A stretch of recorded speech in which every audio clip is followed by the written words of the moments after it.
ಎಲ್ಲರಿಗೂ ನಮಸ್ಕಾರ.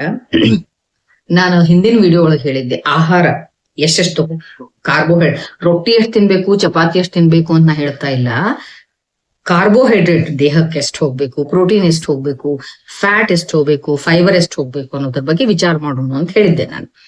ಅಗೇನ್ ಇಲ್ಲಿ ಬಹಳ ಇಂಪಾರ್ಟೆಂಟ್ ವಿಷಯ ಏನು ಅಂದ್ರೆ, ಒಂದು ಫಿಕ್ಸ್ಡ್ ರೂಲ್ ಅಂತ ಇರೋದಿಲ್ಲ. ನಮ್ಮ ದೇಹಕ್ಕೆ ಎಷ್ಟು ಹೋಗ್ಬೇಕು ಅನ್ನೋದು ನಮ್ಮ ವಯಸ್ಸು, ನಾವ್ ಯಾವ ವಯಸ್ಸಿನವ್ರು ಇದ್ದೀವಿ, ನಮ್ಮ ಜೆಂಡರ್ ಏನು, ನಾವು ಫಿಮೇಲಾ ಮೇಲಾ, ಅಥವಾ ನಮ್ ಹೆಲ್ತ್ ಕಂಡೀಷನ್ ಹೆಂಗದ, ನಾವ್ ಇರುವಂತ ಕ್ಲೈಮೇಟ್ ಹೆಂಗದ, ಮತ್ತು ನಾವು ಯಾವ ಪ್ರಕೃತಿಯವರು, ನಮ್ಮ ಅಗ್ನಿ ಹೆಂಗೈತಿ, ಕೋಷ್ಟ ಹೆಂಗೈತಿ, ದೋಷಗಳು ಯಾವ ರೀತಿಯಾಗಿ ಅದಾವು, ನಮ್ ಹೆಲ್ತ್ ಕಂಡೀಷನ್ ಟೋಟಲ್ ಹೆಂಗೈತಿ, ಇವೆಲ್ಲವುಗಳನ್ನ ನಾವು ನೋಡ್ಕೊಂಡು ಆಮೇಲೆ ಏಜ್ ಎಷ್ಟು ಸಣ್ಣವರ ದೊಡ್ಡವರ ಅದನ್ನೆಲ್ಲ ನೋಡ್ಕೊಂಡು ಎಷ್ಟೆಷ್ಟು ತಿನ್ನಬೇಕು ಅನ್ನೋದನ್ನ ಡಿಸೈಡ್ ಮಾಡ್ಬೇಕು. ಬಟ್ ಇನ್ ಜನರಲ್ ಆಗಿ ಒಂದ್ ಲೆಕ್ಕ ಹೇಳ್ಬಹುದು, ಅಕ್ಯುರೇಟ್ ಆಗಿ ಅಲ್ಲ. ಓಕೆ, ಯಾರೊಬ್ರು ನನಗೆ ಹೇಳಿದ್ರು ಊಟ ಹೆಂಗ್ ಮಾಡ್ಬೇಕು, ಏನೇನ್ ಮಾಡ್ಬೇಕು, ಎಷ್ಟೆಷ್ಟು ಮಾಡ್ಬೇಕು ಅಂತ ಹೇಳ್ತಿರಲ್ಲ, ಅದೇನ್ ಗೊತ್ತಿಲ್ಲನ್ರಿ. ಎಲ್ಲರೂ ಊಟ ಮಾಡಿನೇ ಬೆಳಿತಾರ, ಎಲ್ಲರೂ ಆರಾಮಾಗಿ ಊಟ ಮಾಡೇ ಮಾಡ್ತಾರ, ಅವ್ರು ಇಷ್ಟ ಬಂದಂಗ ಏನೋ ತಿಂತಾರ, ಊಟ ಮಾಡ್ತಾರ, ಅದ್ರ ಬಗ್ಗೆ ಏನ್ ಹೇಳ್ತೀರಿ ಅಂತ ಕೇಳ್ತಾರೆ. ನೋಡ್ರಿ, ಹಿಂಗ್ ಒಂದ್ ಮನಿ ಕಟ್ಟಬೇಕು ಅಂತಂದ್ರ, ಸ್ಟ್ರಾಂಗ್ ಇರುವಂತ ಚೆನ್ನಾಗಿರೋ ಮನಿ ಕಟ್ಟಬೇಕು ಅಂದ್ರ ನಮಗ್ ಗೊತ್ತದ್ರಿ ಮನಿ ಕಟ್ಟೋದ್ ಹೆಂಗಂತ ಹೇಳಿ. ನಮ್ಗೆ ಎಷ್ಟು ಬೇಕಷ್ಟು ಮರಳು ತಗೋತೀವಿ, ನಮ್ಗೆ ಇಷ್ಟ ಬಂದಷ್ಟು ಉಸುಗು, ಇಷ್ಟ ಬಂದಷ್ಟು ಏನದು ಸಿಮೆಂಟ್ ಹಾಕ್ತಿವಿ.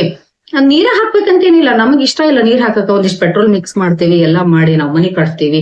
ಇಟ್ಟಂಗಿ ಜಾಗದೊಳಗ್ ಮತ್ತೊಂದ್ ಏನೋ ತಗೋತೀವಿ, ಅಂದ್ರ ಆಗ್ತದೇನು? ಮನಿ ಕಟ್ಲಿಕ್ಕೆ ಆಗ್ತದ? ಇಲ್ಲ. ಮನಿ ಕಟ್ಟಬೇಕು ಅಂದ್ರ ಒಂದು ಪ್ರಮಾಣ ಅಂತ ಐತಲ್ಲ, ಎಷ್ಟೇ ಉಸುಕು ಇರ್ಬೇಕು ಅಂದ್ರೆ ಮರಳಿರ್ಬೇಕು, ಅದಕ್ಕೆ ಇಷ್ಟು ಮರಳಿದ್ರ ಅದಕ್ಕೆ ಇಷ್ಟೇ ಸಿಮೆಂಟ್ ಮಿಕ್ಸ್ ಮಾಡ್ಬೇಕು, ಅದಕ್ಕೆ ಇಷ್ಟ ನೀರ್ ಹಾಕ್ಬೇಕು, ಆಮೇಲೆ ಅದ್ ಹಿಂಗ್ ಕಲಸ್ಬೇಕು, ಆಮೇಲೆ ಅದನ್ನ ಇದೇ ಟೈಪ್ ಅದಕ್ಕೊಂದೇನೋ ಒಂದು ಕಾಂಪೌಂಡ್ ರೆಡಿ ಆಗ್ತದ, ಅದನ್ನ ಇದೇ ರೀತಿಯಾಗಿ ಮೆತ್ತಬೇಕು, ಇದೇ ರೀತಿಯಾಗಿ ಬ್ರಿಕ್ಸ್ ಅನ್ನ ಇಡಬೇಕು, ಇಟ್ಟಂಗಿಗಳನ್ನ ಇಡಬೇಕು. ಹಿಂಗೆಲ್ಲ ಒಂದು ರೂಲ್ ಐತಲ್ಲ, ಪ್ರತಿಯೊಂದಕ್ಕೂ ಪ್ರಪೋರ್ಷನ್ ಅಂತ ಐತಿ, ರೇಷಿಯೋ ಅಂತ ಐತಿ. ಸೇಮ್ ಹಂಗ ನಮ್ಮ ದೇಹಕ್ಕೂ ಕೂಡ ಪ್ರಾಪರ್ ಕಾಂಬಿನೇಷನ್ ಇರ್ಬೇಕು. ಇಷ್ಟು ಕಾರ್ಬೋಹೈಡ್ರೇಟ್ ಇರ್ಬೇಕು, ಇಷ್ಟು ಪ್ರೋಟೀನ್ ಇರ್ಬೇಕು, ಇಷ್ಟು ಫ್ಯಾಟ್ಸ್ ಇರ್ಬೇಕು ಅಂತ ಒಂದು 5 ಲೆಕ್ಕ. ಅದು ಡೆಫಿನೆಟ್ಲಿ ನಮ್ಮ ವಯಸ್ಸು, ನಾ ಹೇಳಿದ್ನಲ್ಲ ಈಗ, ವಯಸ್ಸು, ಸೆಕ್ಸು, ಏರಿಯಾ, ಆರೋಗ್ಯ, ಪ್ರಕೃತಿ, ಅಗ್ನಿ, ಕೋಷ್ಟ ಎಲ್ಲದ್ರ ಮೇಲೂ ಡಿಫರ್ ಆಗ್ತದ, ವೇರಿ ಆಗ್ತದ, ಬೇರೆ ಬೇರೆ ಆಗ್ತದ, ನೋ ಡೌಟ್. ಆದ್ರ ಜನರಲ್ ಆಗಿ ನಾವೇನ್ ಹೇಳ್ತೀವಿ ಅಂತಂದ್ರೆ, ಈಗ ಒಬ್ಬ ವ್ಯಕ್ತಿ, ಅಡಲ್ಟ್ ವ್ಯಕ್ತಿ, ಒಬ್ಬ ವಯಸ್ಕ ಮನುಷ್ಯ 2000 ಕಿಲೋ ಕ್ಯಾಲರೀಸ್ ಫುಡ್ ಅನ್ನ ತಗೊಳಕತ್ತಾನ ಅಂತಂದ್ರ, ಮತ್ತೆ ಅವ್ನು ಏನ್ ಫಿಸಿಕಲ್ ಆಕ್ಟಿವಿಟೀಸ್ ಮಾಡ್ತಾನ ಅನ್ನೋದ್ರ ಮೇಲೆ ಅವ್ನ ಇಂಟೇಕ್ ಡಿಪೆಂಡ್ ಆಗಿರ್ತದ್ರಿ. ನೀವು ಹೊಲದೊಳಗ್ ಕೆಲಸ ಮಾಡಿ ಬಂದವ್ರ ಊಟಕ್ಕೂ ಮನಿಯೊಳಗ್ ಕುತ್ಕೊಂಡ್ ಕೆಲಸ ಮಾಡೋರ್ ಊಟಕ್ಕೂ ಬಹಳ ಡಿಫ್ರೆನ್ಸ್ ಬರ್ತದ. ಅದಕ್ಕೆ ಯಾರಿಗೆ ನೀವ್ ಏನೋ ಫುಡ್ ಹೇಳ್ಬೇಕಾದ್ರ ನಾವ್ ಫಸ್ಟ್ ಅವ್ನು ಯಾರು, ಅವ್ನು ಯಾವ ರೀತಿಯ ಕೆಲಸ ಮಾಡ್ತಾನ, ಮೆಂಟಲ್ ಕ್ಯಾಲರೀಸ್ ಎಷ್ಟು ಬರ್ನ್ ಮಾಡ್ತಾನ, ಫಿಸಿಕಲ್ ಕ್ಯಾಲರೀಸ್ ಎಷ್ಟು ಬರ್ನ್ ಮಾಡ್ತಾನ, ಅವ್ನ ನೇಚರ್ ಆಫ್ ವರ್ಕ್ ಹೆಂಗೈತಿ, ಪ್ರತಿಯೊಂದನು, ಮತ್ತು ಅವನು ಅಫಿಷಿಯಲಿ ಅವನೇನಾದ್ರು ವೆಜಿಟೇರಿಯನ್, ನಾನ್ ವೆಜಿಟೇರಿಯನ್, ಅವ್ನ ಕೋಷ್ಟ ಹೆಂಗೈತಿ, ಅಗ್ನಿ ಯಾವ ರೀತಿ ಆಗೈತಿ, ಪ್ರತಿಯೊಂದು ನೋಡ್ಬೇಕಾಗ್ತದ. ಮೃದು ಕೋಷ್ಟನ, ಮಧ್ಯಮ ಕೋಷ್ಟನ, ಕ್ರೂರ ಕೋಷ್ಟನ, ತೀಕ್ಷ್ಣಾಗ್ನಿನ, ವಿಷಮಾಗ್ನಿನ, ಮಂದಾಗ್ನಿ, ಎಲ್ಲವನ್ನ ನೋಡಿ ಡಿಸೈಡ್ ಮಾಡ್ಬೇಕಾಗ್ತದ. ಆದ್ರೂ ಕೂಡ ಒಂದ್ ಜನರಲ್ ಆಗಿ ಎಲ್ಲರೂ ಈಗ ಹೇಳ್ಬೇಕು ಅಂದ್ರೆ, ಒಬ್ಬ ಮನುಷ್ಯನಿಗೆ, ಅಡಲ್ಟ್ ವ್ಯಕ್ತಿಗೆ 2000 ಕಿಲೋ ಕ್ಯಾಲರೀಸ್ ಊಟ ಮಾಡ್ತಾನಪ್ಪ ಡೈಲಿ ಅಂತಂದ್ರೆ, ಅವನಿಗೆ ಅಪ್ರಾಕ್ಸಿಮೇಟ್ಲಿ 2 ರಿಂದ 3 ಲೀಟರ್ ನೀರಂತೂ ಕುಡಿಬೇಕಾಗ್ತದೆ. ಅದು ಕೂಡ ಫಿಕ್ಸ್ ಇಲ್ಲ. ನಾನು ಹೇಳ್ತೀನಿ, ಡಯಟ್ ಅನ್ನುವಂಥದ್ದು, ಈ ಆಹಾರ ತಗೊಳ್ಳೋದು ಯಾವತ್ತು ಫಿಕ್ಸ್ಡ್ ಇಲ್ಲ. Okay, one size doesn't fit for all ಅನ್ನೋ ಟೈಪ್. ಒಂದೇ ಈ ನನ್ನ ಡ್ರೆಸ್ಸಿನ ಸೈಜು ಎಲ್ಲರಿಗೂ ಬರುವುದಿಲ್ಲ, ಮತ್ತೊಬ್ಬ ಡ್ರೆಸ್ ಸೈಜ್ ಬೇರೆ ಇರ್ತದೆ, ಮತ್ತೊಬ್ಬ ಡ್ರೆಸ್ ಸೈಜ್ ಬೇರೆ ಇರ್ತದೆ, ಹಂಗ ಪ್ರತಿಯೊಂದು ಚೇಂಜ್ ಆಗ್ತದೆ. ಬಟ್ ಜನರಲ್ ಆಗಿ ಒಂದು ಕಾನ್ಸೆಪ್ಟ್ ಹೇಳೋದಾದ್ರೆ, ಒಂದು 2 ರಿಂದ 3 ಲೀಟರ್ ನೀರನ್ನ ಪ್ರತಿಯೊಬ್ಬ ವ್ಯಕ್ತಿ ಕುಡಿಬೇಕು. ಅದು ಎಕ್ಸರ್ಸೈಸ್ ಮಾಡ್ತಾ ಇದ್ನ ಹೆಚ್ಚಿಗೆ ಕುಡಿಬೇಕಾಗ್ತದ. ಕ್ಲೈಮೇಟ್ ನೋಡ್ರಿ, ನಾವೇ ಕೇರಳದಲ್ಲಿ ಇದ್ವಿ ಅಂತಂದ್ರೆ ಹೆಚ್ಚಿಗೆ ನೀರ್ ಹೋಗ್ತದ, ಕರ್ನಾಟಕದಲ್ಲಿ ಇದ್ರೆ ಕಡಿಮೆ ಆಗ್ತದ, ಮತ್ ನೀವ್ ಒಂದ್ ಸ್ವಲ್ಪ ಜಮ್ಮು ಕಾಶ್ಮೀರ ಕಡೆ ಹೋದ್ರೆ ಇನ್ನೂ ಕಡಿಮೆ ಆಗ್ತದ. ಅವರ ಪ್ರಕೃತಿ ಮೇಲೆ ಚೇಂಜ್ ಆಗ್ತದೆ. ಬಟ್ ಇನ್ ಜನರಲ್ ನಾ ಹೇಳಿಕತ್ತೀನಿ, 2 ರಿಂದ 3 ಲೀಟರ್ ನೀರ್ ಕುಡಿಲಿಕ್ಕೆ ಅಡ್ಡಿ ಇಲ್ಲ. ಬಟ್ ನೀರ್ ಹೆಂಗ್ ಕುಡಿಬೇಕು ಅಂದ್ರೆ, 2 ರಿಂದ 3 ಲೀಟರ್ ಒಮ್ಮೆಲೆ ಕುಡೋರು ಇದ್ದಾರೆ, ಆ ತರ ಕುಡಿಲಿಕ್ಕೆ ಹೋಗ್ಬೇಡ್ರಿ. ಹೆಂಗ್ ಕುಡಿಬೇಕು, ಯಾವ ರೀತಿಯಾಗಿ ಕುಡಿದ್ರೆ ನಿಮ್ದು ಅಗ್ನಿ ಬ್ಯಾಲೆನ್ಸ್ ಆಗಿರ್ತದ ಅನ್ನೋದ್ರ ಬಗ್ಗೆ ನಾ ವಿಡಿಯೋ ಮಾಡೀನಿ. ಫಸ್ಟ್ ಟೈಮ್ ಯಾರು ನನ್ನ ಚಾನೆಲ್ ನೋಡ್ಲಿಕ್ಕೆ ದಯವಿಟ್ಟು ಸಬ್ಸ್ಕ್ರೈಬ್ ಮಾಡ್ಕೊಡ್ರಿ. ಓಕೆ, ಸಬ್ಸ್ಕ್ರೈಬ್ ಮಾಡಿದ್ರೆ ನಮಗೊಂದು ಮೋಟಿವೇಶನ್ ಸಿಗ್ತದೆ. Then definitely I can bring more and more practical, authentic, informative videos to you. ನನ್ನ ಚಾನೆಲ್ ಒಳಗಡೆ ಸಾಕಷ್ಟು ವಿಡಿಯೋಸ್ ಅನ್ನ ನೀರ್ ಹೆಂಗ್ ಕುಡಿಬೇಕು, ಎಷ್ಟು ಕುಡಿಬೇಕು ಅನ್ನೋದ್ರ ಬಗ್ಗೆ ಮತ್ತು ಯಾವ್ಯಾವ ಪ್ರಕೃತಿ ಅವ್ರಿಗೆ ಹೆಂಗ್ ಕುಡಿಬೇಕು ಅನ್ನೋದ್ರ ಬಗ್ಗೆ ನಾ ವಿಡಿಯೋ ಮಾಡೀನಿ. ಚಾನೆಲ್ ವಿಸಿಟ್ ಮಾಡಿ ನೋಡ್ರಿ. ಇನ್ನು ಸೆಕೆಂಡ್ ಬಂದು ಕಾರ್ಬೋಹೈಡ್ರೇಟ್ಸ್ ಎಷ್ಟು ತಗೋಬೇಕು ಅಂತ ಬರ್ತದೆ. ಕಾರ್ಬೋಹೈಡ್ರೇಟ್ಸ್ ಅಂದ್ರೆ ಏನು, ಎಷ್ಟೋ ಮಂದಿಗೆ ಗೊತ್ತಿರಂಗಿಲ್ಲ ಪಾಪ. ಕಾರ್ಬೋಹೈಡ್ರೇಟ್ಸ್ ಅಂದ್ರೆ ಏನು, ಹಿಟ್ಟಿನ ಪದಾರ್ಥ, ರೊಟ್ಟಿ, ಚಪಾತಿ, ಅನ್ನ, ಚಿತ್ರಾನ್ನ, ಮೊಸರನ್ನ ಇವೆಲ್ಲ ಏನ್ ಬರ್ತಾವಲ್ಲ ಕಾರ್ಬೋಹೈಡ್ರೇಟ್ ಒಳಗ್ ಬರ್ತಾವ. ಅಂದ್ರೆ ಎಂಡ್ ಪ್ರಾಡಕ್ಟ್ ಶುಗರ್ ಆಗ್ತದ. ಅವು ನಮಗ ಎನರ್ಜಿಯನ್ನ ಕೊಡುವಂತವು, ದೇಹಕ್ಕೆ ಶಕ್ತಿಯನ್ನ ಕೊಡುವಂತ ಕೆಲಸವನ್ನ ಕಾರ್ಬೋಹೈಡ್ರೇಟ್ಸ್ ಮಾಡ್ತಾವು. ಅವು ಹೆಚ್ಚು ಕಡಿಮೆ 45ರಿಂದ 55% of your total calorie intake. ನೀವು ಎಷ್ಟು ಕ್ಯಾಲರಿ ತಗೊಂತೀರಿ ಅದರ 45 to 55% ಕಾರ್ಬೋಹೈಡ್ರೇಟ್ಸ್ ಅನ್ನ ತಗೋಬೇಕಾಗ್ತದೆ. ನಾ ಡೈಲಿ ನೀರ್ ನಿಮ್ಗೆ ಹೇಳಿಕತ್ತೇನೆ. ಸೆಕೆಂಡ್ ಬಂದು ಯಾಕಂದ್ರೆ ಇದರಿಂದ ನಮ್ಗೆ ಎನರ್ಜಿ ಸಿಗ್ತದ, ದೇಹಕ್ಕೆ ಸ್ಥಿರತೆ ಸಿಗುತ್ತದ, ದೇಹಕ್ಕೆ ಶಕ್ತಿ ಬರೋದೇ ಕಾರ್ಬೋಹೈಡ್ರೇಟ್ಸ್ ಅಂದು ಮತ್ತು ಫ್ಯಾಟ್ಸ್ ಇಂದ. ಅಲ್ಲಿಂದ ಬಂದು ಪ್ರೋಟೀನ್ಸ್ ಏನ್ ಹೇಳ್ತೇವೆ ನಾವು, ಬಿಲ್ಡಿಂಗ್ ಬ್ಲಾಕ್ಸ್ ಅಂತ ಹೇಳ್ತೀವಿ, ಬಿಲ್ಡಿಂಗ್ ಮೆಟೀರಿಯಲ್ ಅಂತ ಹೇಳ್ತೀವಿ. ಅದು ಯೂಶುವಲಿ ನಾವು ಕ್ಯಾಲ್ಕುಲೇಟ್ ಮಾಡುವಂತದ್ದು 1 gram per KG body weight. ಈಗ ಎಕ್ಸಾಂಪಲ್, ಒಬ್ಬ ವ್ಯಕ್ತಿ 50 kg ಅದಾನಂದ್ರೆ 50 ಗ್ರಾಮ್ ಪ್ರತಿ ದಿವಸ ಅವನು ಪ್ರೋಟೀನ್ ಅನ್ನ ತಗೋಬೇಕು. 1 gram per KG body weight ಅನ್ನ ಪ್ರೋಟೀನ್ ಅನ್ನ ತಗೋಬೇಕು. ಇನ್ನು ಫ್ಯಾಟ್ಸ್ ಅನ್ನ ಹೆಂಗ್ ತಗೋಬೇಕು, ಎಷ್ಟು ಫ್ಯಾಟ್ಸ್ ಅಂದ್ರೆ ಏನು, ತುಪ್ಪ ಮತ್ತು ಎಣ್ಣೆ ಪದಾರ್ಥಗಳು. ತುಪ್ಪ ಅದ್ರೊಳಗೆ ನಾವು ಎಣ್ಣೆ ಪದಾರ್ಥಗಳನ್ನ ಹೆಚ್ಚಿಗೆ ಪ್ರಿಫರೆನ್ಸ್ ಕೊಡೋದಿಲ್ಲ. ತುಪ್ಪ ಒಳ್ಳೆಯದು, ಒಳ್ಳೆಯ ನಿಮಗ ಗೋಘೃತ ಸಿಕ್ತಿತ್ತು ಅಂದ್ರೆ ಆಕಳ ತುಪ್ಪ ಸಿಕ್ತಿತ್ತು ಅಂದ್ರೆ, ಇವನ್ ಎಮ್ಮೆ ತುಪ್ಪ ಆದ್ರೂ ಅಡ್ಡಿ ಇಲ್ಲ, ಒಳ್ಳೆಯ ತುಪ್ಪ ಸಿಕ್ತಿತ್ತು ಅಂದ್ರೆ ದಟ್ಸ್ ರಿಯಲಿ ಗುಡ್. ಅದು ಮತ್ತು ಬಹಳಷ್ಟು ಪ್ರೊಸೆಸ್ ಆಗ್ಲಾರ್ದಂತಹ ಆಯಿಲ್ ಇರ್ಬೇಕು. ನೀವು ಯಾವುದೇ ಎಣ್ಣೆ ಅಂತ ತಗೊಳ್ರಿ, ಬಹಳಷ್ಟು ಪ್ರೊಸೆಸ್ ಇತ್ತು ಅಂತಂದ್ರೆ ಅದು ದೇಹಕ್ಕೆ ಬಹಳ ಹಾನಿಕಾರಕ ಇರ್ತದೆ. ಅದ್ರ ಬದಲು ನೀವು ಕೋಲ್ಡ್ ಪ್ರೆಸ್ಡ್ ಆಯಿಲ್ಸ್ ಅಂತ ಸಿಗ್ತಾವು, ಸ್ವಲ್ಪ ಕಾಸ್ಟ್ಲಿ ಆದ್ರೂ ಪರವಾಗಿಲ್ಲ, ಅವ್ನು ತಗೋಬೇಕು. ಅವು ಕೂಡ ನಾವು 25 to 35% of your total calorie intake. ಎಷ್ಟು ಕ್ಯಾಲರಿ ತಗೊಂತಿರ್ತೀವಲ್ಲ ಅಷ್ಟು ಕ್ಯಾಲರಿಯ 25 to 35% ಕ್ಯಾಲರಿಯನ್ನ ನಾವು ಲಿಪಿಡ್ಸ್ ಅಥವಾ ಫ್ಯಾಟ್ ಐಟಮ್ಸ್ ಅನ್ನ ತಗೋಬೇಕು. ಅದು ತಗೊಳ್ಳೇಬೇಕು. ಅಷ್ಟು ತಗೊಂಡಾಗ್ಲೇ ನಮಗೆ ಏನಾಗ್ತದ, ಫ್ಯಾಟ್ ಸಾಲ್ಯುಬಲ್ ವಿಟಮಿನ್ಸ್ ನಮ್ಮ ದೇಹದೊಳಗ ಕರಗ್ತಾವ್. ಎಷ್ಟೋ ಮಂದಿ ಟೋಟಲ್ 0 ಫ್ಯಾಟ್ ಊಟವನ್ನ ಮಾಡ್ತಾರ, ಹಂಗೂ ಮಾಡೋದು ತಪ್ಪಾಗ್ತದೆ. ನೀವು 0 ಫ್ಯಾಟ್ ಊಟ ಮಾಡಿದ್ರ ಫ್ಯಾಟ್ ಸಾಲ್ಯುಬಲ್ ವಿಟಮಿನ್ಸ್ ಹೆಂಗ್ ಸಿಗ್ತಾವ್ ದೇಹಕ್ಕೆ, ಅಬ್ಸಾರ್ಬ್ ಆಗುದೇ ಇಲ್ಲ. ಅವು ಫ್ಯಾಟ್ ಅಲ್ಲೇ ಅಬ್ಸಾರ್ಬ್ ಆಗ್ತಿರ್ತಾವ ಕೆಲವೊಂದು ವಿಟಮಿನ್ಸ್. ಅಂಥವು ನಮ್ಮ ದೇಹಕ್ಕೆ ಸಿಗ್ಬೇಕು ಅಂದ್ರೆ minimum quantity of fat regularly ಬೇಕಾಗ್ತದೆ. ಫೈಬರ್ಸ್ ಅಂದ್ರೆ ನಾರು ಪದಾರ್ಥಗಳು ಎಷ್ಟು ಬೇಕು ದೇಹಕ್ಕೆ, ಪ್ರತಿ ಊಟದೊಳಗೆ ಪ್ರತಿ ದಿವಸ ಹೆಚ್ಚು ಕಡಿಮೆ 35 ಗ್ರಾಮ್ಸ್ ನಮಗೆ ನಾರು ಪದಾರ್ಥ ಬೇಕಾಗ್ತದೆ. ವೆಜಿಟೇಬಲ್ಸ್ ರೂಪದೊಳಗ ಅಥವಾ ಹಣ್ಣಿನ ರೂಪದೊಳಗ ನೀವು ಅಥವಾ ಬ್ರಾನ್ ರೂಪದೊಳಗ, ಬ್ರಾನ್ ಅಂತಂದ್ರೇನು, ತೌಡಿನ ರೂಪದೊಳಗ ನೀವು ನಾವು ಈ ಫೈಬರ್ ಕಂಟೆಂಟ್ ನಾರಿನ ಪದಾರ್ಥವನ್ನ ತಗೊಳ್ಳೇಬೇಕು. ಇದು ಡೈಜೆಷನ್ ಸರಿ ಆಗ್ಲಿಕ್ಕೆ ಬಹಳ ಹೆಲ್ಪ್ ಮಾಡ್ತದ. ಮತ್ತು ಇದು ಹೆಚ್ಚು ಕಡಿಮೆ 35 to 40 ಗ್ರಾಮ್ಸ್ ಪರ್ ಡೇ ತಗೋಬೇಕಾಗ್ತದೆ. ಇನ್ನು ವಿಟಮಿನ್ಸ್ ಅನ್ನ ಎಷ್ಟು ತಗೋಬೇಕು ಅಂತಂದ್ರೆ, ಸ್ಮಾಲ್ ಕ್ವಾಂಟಿಟಿ ಒಳಗ ಡೈಲಿ ತಗೋತಿರ್ಬೇಕ್ರಿ ವಿಟಮಿನ್ಸ್ ಅನ್ನ, ಒಮ್ಮೆ ಬಹಳ ತಗೊಳ್ಳೋದಲ್ಲ.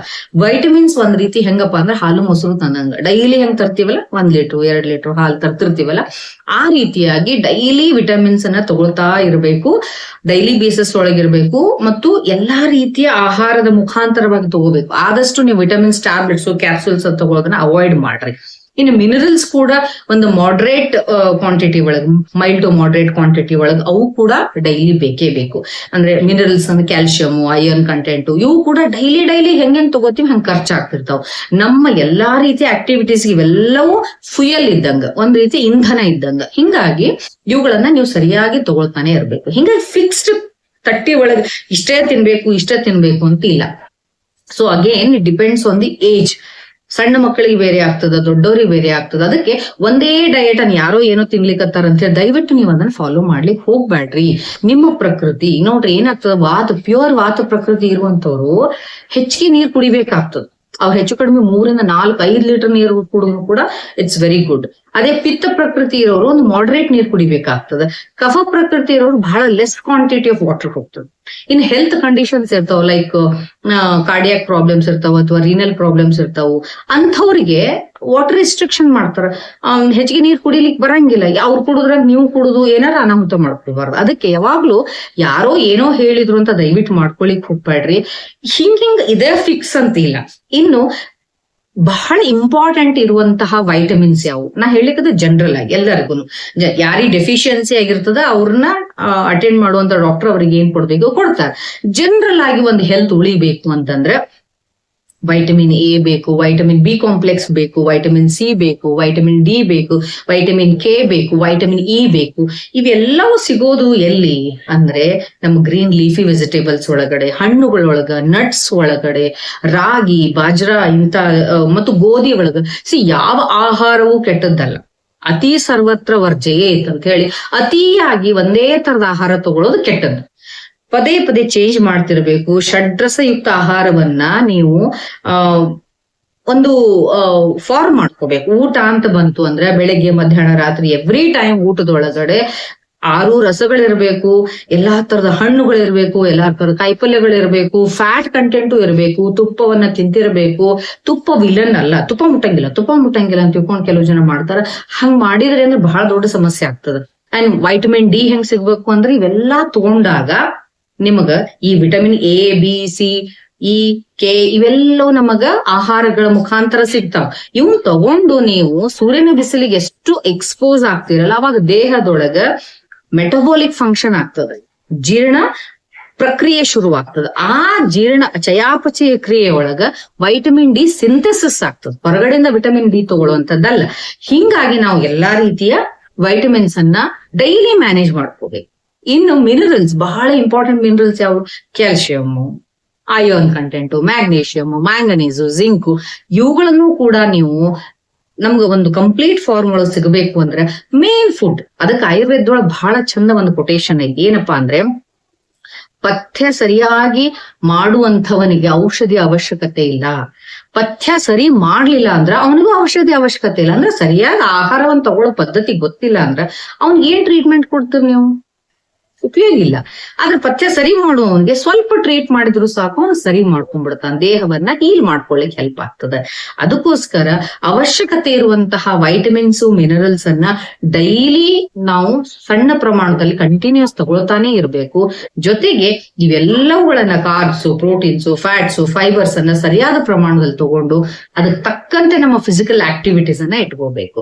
ಈಗ ನಾನು ಹೇಳ್ದೆ ನಿಮಗೆ ಇವನ್ನೆಲ್ಲ ಹೆಂಗ್ ತಿನ್ಬೇಕು ಅಂದ್ರೆ, ಕೆಲವು ಜನ ಕೇಳ್ತಾರೆ ನಾವು ಡೈಲಿ ಎಷ್ಟ್ ತಿನ್ಬೇಕ್ರಿ? ಅದನ್ನೇ ನಾನ್ ಕೇಳೋದು, ನೀವು ಡೈಲಿ ಎಷ್ಟ್ ತಿನ್ಬೇಕು ಅಲ್ಲ, ನಿಮ್ಮನ್ನೇ ನೀವು ನಾನ್ ಹೇಳಿದ್ದನ್ನ ನೀವು ತಿನ್ನೋದಲ್ಲ, ಅಥವಾ ನಿಮಗ್ ಮನಸ್ಸಿಗೆ ಅನ್ಸಿದ್ದನ್ನೂ ತಿನ್ಬಾರ್ದು. ನಿಮ್ಮ ದೇಹದ ಜೊತೆ ನೀವು ಮಾತಾಡ್ಕೊಳ್ರಿ. ನೀವ್ ಏನ್ ಕೆಲಸ ಮಾಡ್ತೀರಿ, ಹೊಲ ಮನಿ ಕೆಲಸ ಮಾಡೋರಿದ್ರೆ, ಗದ್ದೆ ಕೆಲಸ ಮಾಡೋರಿದ್ರೆ, ಅಥವಾ ನೋಡ್ರಿ ರೋಡ್ ಸೈಡ್ ರಿಪೇರಿ ಮಾಡುವಂತ ಕೆಲಸ ಮಾಡೋರಿರ್ತಾರೆ, ಅಂಥವ್ರಿಗೆ ನೀವು ಒಂದು ಚಪಾತಿ ಒಂದಿಷ್ಟು ಪಲ್ಯ ಕೊಟ್ರೆ ಆಗುದಿಲ್ಲ. ಚೆನ್ನಾಗಿ ಊಟ ಕೊಡ್ಬೇಕು ಅವ್ರಿಗೆ. ಕಾರ್ಬೋಹೈಡ್ರೇಟ್ ಸಾಕಷ್ಟು ಪ್ರಮಾಣದೊಳಗೆ ಸಿಗ್ಬೇಕು. ಅವಾಗ ಅವ್ರಿಗೆ ಎನರ್ಜಿ ಲಿಬರೇಷನ್ ಹೆಲ್ಪ್ ಆಗ್ತದೆ. ಪ್ರೋಟೀನ್ ಚೆನ್ನಾಗಿರ್ಬೇಕು, ಮಸಲ್ಸ್ ಬಿಲ್ಡಿಂಗ್ ಚಲೋ ಆಗ್ತದೆ. ಫ್ಯಾಟ್ಸ್ ಕೂಡ ಬೇಕು, ಅವಾಗ ಲುಬ್ರಿಕೇಶನ್ ಆಗ್ತದೆ ಬಾಡಿ ಒಳಗಡೆ. ಹಾರ್ಮೋನಲ್ ಇಂಬ್ಯಾಲೆನ್ಸ್ ಆಗುವುದಿಲ್ಲ.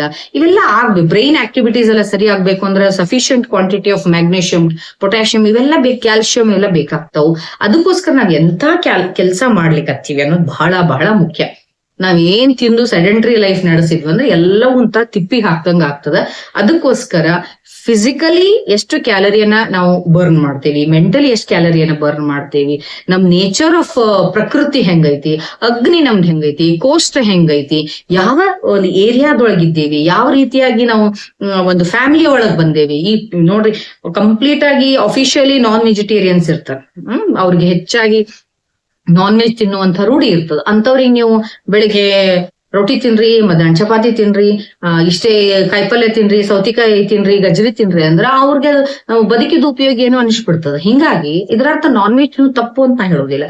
ಅದಕ್ಕೂ ಕೂಡ ಇತಿ ಮಿತಿಯಿಂದ ಕರೆಕ್ಟ್ ಆಗಿ ಹೆಂಗ್ ತಿನ್ಬೇಕು, ಅದ್ರ ತಕ್ಕಂತೆ ಯಾವ ರೀತಿಯಾಗಿ ಕ್ಯಾಲರಿ ಬರ್ನ್ ಮಾಡಬೇಕು, ಈ ಆರ್ಟ್ ಒಬ್ಬ ಮನುಷ್ಯನಿಗೆ ಗೊತ್ತಿತ್ತು ಅಂತಂದ್ರೆ ಬಹಳ ನೀಟಾಗಿ ಅವನು ದೇಹವನ್ನ ಬ್ಯಾಲೆನ್ಸ್ ಮಾಡಿಕೊಂಡು ಒಬೇಸಿಟಿಯಿಂದ ಹೊರಗೆ ಬರಬಹುದು. ಈ ರೀತಿಯಾಗಿ ನಾವು ವೆರೈಟೀಸ್ ಆಫ್ ಫುಡ್ ಅನ್ನ, ಅದು ವೆಜಿಟೇರಿಯನ್ ಇರ್ಬೋದು, ನಾನ್ ವೆಜಿಟೇರಿಯನ್ ಫುಡ್ ಇರ್ಬೋದು, ಎಲ್ಲಾ ರೀತಿಯ ತರಕಾರಿಗಳನ್ನ, ಹಣ್ಣು ಹಂಪಲುಗಳನ್ನ ಮತ್ತು ಕಾಳುಗಳನ್ನ, ಆದಷ್ಟು ಕಾಳು ಬೇಳೆ ಅಂತ ಬಂದಾಗ ಆದಷ್ಟು ಹೋಲ್ ಗ್ರೇನ್ಸ್ ಅನ್ನು ಯೂಸ್ ಮಾಡ್ರಿ. ಆದಷ್ಟು ಅದ್ರ ಮೇಲಿಂದ ಸಿಪ್ಪೆ ತೆಗಿಲಾರ್ದಂಗ ನಾವು ಕಾಳು ಬೆಳೆಗಳನ್ನ ತಿನ್ನೋದ್ರಿಂದ ನಮಗೆ ಎಲ್ಲಾ ರೀತಿಯಿಂದ ನ್ಯೂಟ್ರಿಯೆಂಟ್ಸ್ ದೇಹಕ್ಕೆ ಸಿಗ್ತದೆ.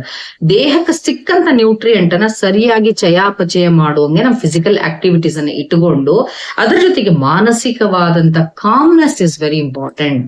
ವೇಟ್ ಮ್ಯಾನೇಜ್ಮೆಂಟ್ ಅಂತ ಬಂತು ಅಂತ ನಾನು ಪದೇ ಪದೇ ಹೇಳ್ತೀನಿ, ಮೆಂಟಲಿ ಸ್ಟ್ರೆಸ್ ಅನ್ನ ಮೊದಲು ನೀವು ಕಡಿಮೆ ಅಲ್ಲ ಆಲ್ಮೋಸ್ಟ್ ನಿಲ್ ಮಾಡ್ಕೋಬೇಕು. ಓಕೆ, ಅದನ್ನೆಲ್ಲ ಮ್ಯಾನೇಜ್ಮೆಂಟ್ ಮಾಡ್ಕೊಂಡಾಗ ಡೆಫಿನೆಟ್ಲಿ ನಮ್ಮ ದೇಹದಲ್ಲಿ ಇನ್ಫ್ಲಮೇಟರಿ ಚೇಂಜಸ್ ಅನ್ನ ನಾವು ಹತೋಟಿಗೆ ತರ್ಬೋದು. ದೇಹ ಉಬ್ಬೋದು ತಪ್ತದ, ದೇಹ ಶ್ರಿಂಕ್ ಆಗ್ತದ, ಅಂದ್ರೆ ಗಟ್ಟಿ ಆಗ್ತದ. ಶ್ರಿಂಕ್ ಅನ್ನೋದಂದ್ರೆ ಅನ್ವಾಂಟೆಡ್ ಸ್ವೆಲ್ಲಿಂಗ್, ಅನ್ವಾಂಟೆಡ್ ಇನ್ಫ್ಲಮೇಷನ್ ಎಲ್ಲ ಹೋಗಿ ಒಳ್ಳೆ ರೀತಿಯಲ್ಲಿ ಚಯಾಪಚಯ ಕ್ರಿಯೆ ಆಗೋದ್ರಿಂದ ದೇಹಕ್ಕೆ ಒಂದು ಒಳ್ಳೆಯ ಒಂದು ಶೇಪ್ ಬರ್ತದೆ. ಪ್ರಾಪರ್ ಆಗಿ ಮಸಲ್ ಡೆವಲಪ್ಮೆಂಟ್ ಹೆಲ್ಪ್ ಆಗ್ತದೆ. ಮಸಲ್ ಡೆವಲಪ್ಮೆಂಟ್ ಆಗ್ಬೇಕು, ಫ್ಯಾಟ್ ಮೆಟಬಾಲಿಸಮ್ ಆಗ್ಬೇಕು ಯಾವಾಗ್ಲೂ. ಅದಕ್ಕೆ ಹಿತಮಿತವಾದಂತ ನಮ್ಮ ಏಜ್ ಅನುಸಾರವಾಗಿ ವಾಕಿಂಗು, ಯೋಗಾಸನ ಮಾಡ್ಲೇಬೇಕು. ಯಂಗ್ಸ್ಟರ್ಸ್ ಇದ್ದವರು ಜಿಮ್ ಹೋಗ್ಬೋದು. ನಾನು ಇವನ್ ಜಿಮ್ ಅಥವಾ ಯೋಗ ಯಾವ್ದು ಬೇಕು ಅಂತ ಒಂದು ವಿಡಿಯೋ ಮಾಡೀನಿ, ಅದನ್ನು ನೋಡ್ಬೋದು ನೀವು. ಎರಡೂನು ಕೂಡ ನೀವು ಕ್ಲಬ್ ಮಾಡ್ಕೋಬಹುದು, ಬ್ಲೆಂಡ್ ಮಾಡ್ಕೋಬಹುದು. ಲೈಕ್ 3 ದಿವಸ ಯೋಗ, 3 ದಿವಸ ಜಿಮ್, ಈ ರೀತಿಯಾಗಿ ಮಾಡ್ಕೋಬೇಕು. ಎಲ್ಲಾದ್ರ ಜೊತೆಗೆ accept the life as it is. Mentally ನೀವು ಖುಷಿಯಾಗಿದ್ರೆ ಫ್ಯಾಟ್ ಮೆಟಬಾಲಿಸಮ್ ಆಗ್ತದ, ಅನ್ವಾಂಟೆಡ್ ಫ್ಯಾಟ್ ಬರುವುದಿಲ್ಲ, ಜಾಡ್ಯತಾ ಬರೋದಿಲ್ಲ. ಮತ್ತು ಬಹಳ ಜನ ನನ್ನ ಕಮೆಂಟ್ ಅಲ್ಲಿ ಕೇಳಿರಿ, ಈ ಮೆನೋಪೋಸ್ ಆಗುವಂತ ಸಮಯದೊಳಗಡೆ ಹೆವಿ ಬ್ಲೀಡಿಂಗ್ ಆಗ್ತದೆ, ಕೆಲವು ಜನರಿಗೆ ಬಹಳ ಬ್ಲೀಡಿಂಗ್ ಆಗ್ತದೆ, ಅದ್ರ ಬಗ್ಗೆ ನೀವ್ ಹೇಳ್ರಿ ಅಂತ ಹೇಳಿ. Yes, that is really one of the biggest problems. ಬಹಳ ಜನರು ಸಫರ್ ಆಗ್ತಾರ ಅದ್ರ ಬಗ್ಗೆ. ಮತ್ತು ಈ ಖಿನ್ನತೆಯನ್ನು ಹೆಂಗ್ ಹೊರಗೆ ಬರ್ಬೇಕು, ಪ್ರಾಕ್ಟಿಕಲ್ ಟಿಪ್ಸ್ ಅನ್ನ ನಾನು ನೆಕ್ಸ್ಟ್ ವಿಡಿಯೋದಲ್ಲಿ ಹೇಳ್ತೇನೆ. ಆಫ್ಟರ್ 45 ಈ ಮೆನೋಪೋಸ್ ಅಥವಾ ಪೆರಿಮೆನೋಪೋಸ್ ಟೈಮ್ ಒಳಗಿರುವಂತವ್ರು, ಮೆನೋಪೋಸ್ ಆದಂತ ಮಹಿಳೆಯರಿಗೆ ಅವ್ರ ಪರಿಸ್ಥಿತಿ ಹೆಂಗಾಗಿರ್ತದ ಅಂತವ್ರು ಪ್ರಾಕ್ಟಿಕಲಿ ಏನ್ ಮಾಡಿ ಖುಷಿಯಾಗಿರ್ಬಹುದು ಅನ್ನೋದನ್ನ ನಾವು ಪ್ರಾಕ್ಟಿಕಲ್ ಟಿಪ್ಸ್ ಅನ್ನ ನಿಮ್ಗೆ ಹೇಳ್ತೀನಿ. ನನ್ನ ವಿಡಿಯೋಸ್ ಅನ್ನ ನೀವು ಯಾರಿಗೆ ಇಷ್ಟ ಆಗ್ತದ ಅವರು ಬೇರೆಯವ್ರಿಗೆ ಶೇರ್ ಮಾಡ್ರಿ, ಲೈಕ್ ಮಾಡ್ರಿ, ಕಮೆಂಟ್ ಮಾಡ್ರಿ, ಜೊತೆಗೆ ಸಬ್ಸ್ಕ್ರೈಬ್ ಮಾಡ್ರಿ. Okay, share with your friends. ಒಳ್ಳೆ ವಿಷಯಗಳನ್ನ, ಪ್ರಾಕ್ಟಿಕಲ್ ಆಗಿರುವಂತ ವಿಷಯಗಳನ್ನ ಎಲ್ಲರ ಜೊತೆಗೂ ಶೇರ್ ಮಾಡ್ಕೊಡ್ರಿ. Thank you.